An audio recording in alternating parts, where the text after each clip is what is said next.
Amen. Praise the Lord. கர்த்தருடைய பரிசுத்த நாமத்திற்கு மகிமை உண்டாவதாக.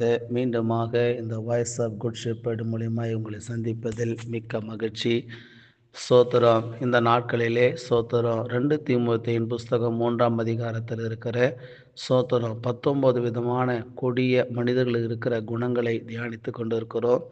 அதிலே 13ஆவதாக ஒரு குணம் சொல்லப்பட்டிருக்கிறது.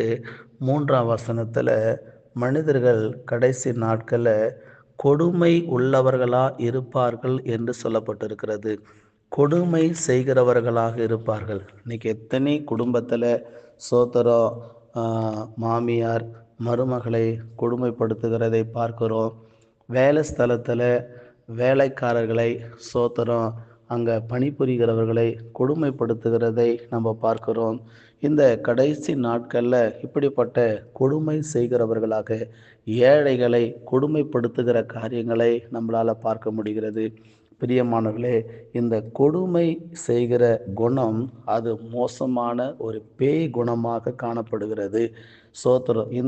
நீங்கள் உங்கள் வாழ்க்கையில் யாரையும் கொடுமைப்படுத்தி வேலை வாங்க வேண்டும் என்றோ, கொடுமைப்படுத்தி ஒரு பொருளை எடுக்க வேண்டும் என்று சொல்லியோ, கொடுமைப்படுத்தி வரதட்சணை வாங்க வேண்டும் என்று சொல்லியோ நீங்கள் அந்த தவறை செய்யாதீங்க. ஏன்னா நீங்கள் இன்னைக்கு செய்கிற அந்த கொடுமை நாளைக்கு உங்களுக்கு நேரிடக்கூடும். ஏன் என்று சொன்னால், மனிதர்கள் எதை விதைக்கின்றார்களோ அதையே அறுவடை செய்வார்கள் என்று பரிசுத்த வேதாகமும் தெளிவாய் போதிக்கிறது.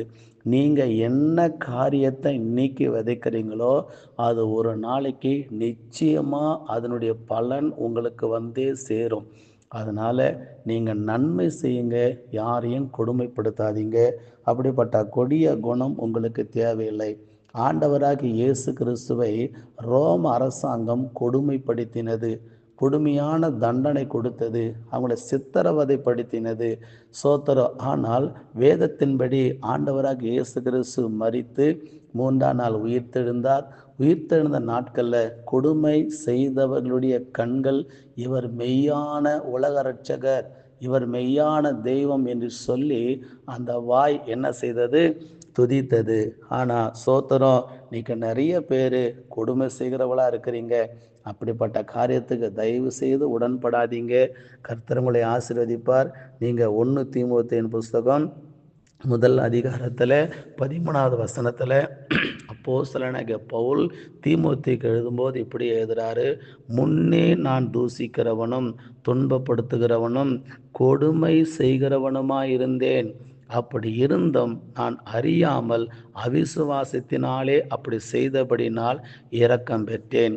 கிறிஸ்தவர்களை கொடுமையா நடத்தின அந்த பவுல் எழுதுறாரு, நான் தூசிக்கிறவனாக இருந்தேன், கிறிஸ்தவங்களை கொடுமைப்படுத்துவங்களா இருந்தேன்.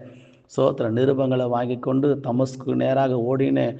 அங்கே இருக்கிறவங்களை கொடுமைப்படுத்துவதற்கு, ஸ்தேவானை கொடுமைப்படுத்தி கொலை செய்வதற்கு நான் காரணமாக இருந்தேன். ஆனால் அது அவிசுவாசத்தினாலே அறியாமையினால செஞ்சேன். ஆனால் இப்போ நான் தெரிஞ்சுக்கிட்டேன், அதனால் நான் இரக்கம் பெற்றேன் என்று சொல்கிறாரு. பிறகு அவர் ரட்சிக்கப்படுறாரு. எந்த கிறிஸ்தவங்களை துன்பப்படுத்தினாரோ அதே கிறிஸ்துவை அறிவிக்கிறவராக கர்த்தர் அவர் என்ன பண்ணினார்? மாற்றினார். அவிசுவாசத்தினாலே தெரியாமல் செய்ததுனால இரக்கம் பெற்றாராம். இன்றைக்கி நம்முடைய வாழ்க்கையில் நிறைய பேர் தெரிஞ்சே மற்றவர்களை கொடுமை செய்து கொண்டிருக்கிறோம். பேராபத்துங்க, பெரும் நஷ்டத்தை நம்முடைய வாழ்க்கையில் கொண்டு வந்து விடும். தயவு கூர்ந்த தேவ பிள்ளைகளே, அப்படிப்பட்ட காரியத்தில் ஈடுபடாமல் இருங்க. ஆண்டவர் உங்களை ஆசீர்வதித்து மேன்மைப்படுத்துவாராக. ஜெபிக்கலாம். பரிசுத்தமுள்ள நல்ல பிதாவே, நாங்கள் நன்றியோடு கூட ஸ்தோத்திரிக்கிறோம். ஆண்டவரே, கடைசி நாட்களில் ஆண்டவரே ஒரு 13ஆவதாக ஒரு ஆண்டவரே கொடிய குணம் கொடுமை செய்கிறவர்களாக இருப்பார்கள் என்று சொல்லப்பட்டிருக்குதப்பா. ஆண்டவரே, அப்படிப்பட்ட காரியம் தேவ பிள்ளைகள் செய்யாமல் இருக்க, இந்த சத்தியத்தை அறிந்த ஜனங்கள் அப்படிப்பட்ட தீமையான காரியத்துக்கு ஈடுபடாமல் இருக்க உதவி செய்யுங்க. நல்ல குணத்தில் தேவ அன்புல வளர உதவி செய்யும். ஆசீர்வதியும். இயேசுவின் நாமத்தில் பிதாவே. Amen, amen, amen. God bless you. கர்த்தர் உங்கள் யாவரையும் ஆசீர்வதிப்பாராக. ஆமேன்.